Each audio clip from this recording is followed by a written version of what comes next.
Beginilah suasana di TPA Galuga, Kecamatan Cibung Bulang, Kabupaten Bogor. Para pemilah dan pejuang sampah hampir mencapai 900 orang dari 3 desa, di antaranya Desa Galuga, Cijujung, dan Dukuh.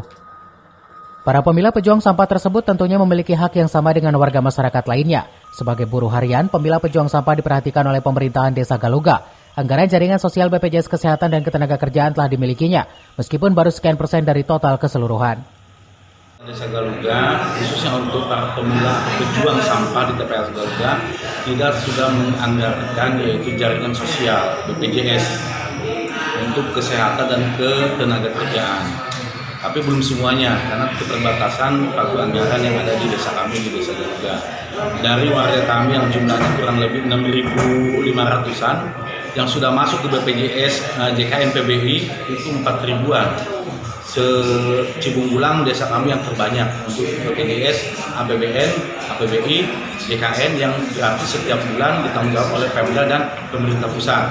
Adapun yang manual, yang mandiri, alhamdulillah kita sudah mencapai 1.500. Jadi semuanya warga kami yang sudah masuk ke BPJS Kesehatan yaitu 5.500 dari jumlah penduduk 6.550 jiwa yang ada di Desa Galuga. Jumlah kakak kita ada 2.250 kepala keluarga.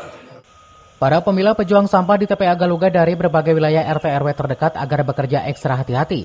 Pasalnya pekerjaan yang berat dengan cuaca ekstrim memerlukan tenaga yang ekstra. Dan diharapkan dengan penyuluhan pencegahan tumpukan sampah longsor dan kebakaran dapat menyampaikan terhadap teman di lokasi TPA Galuga.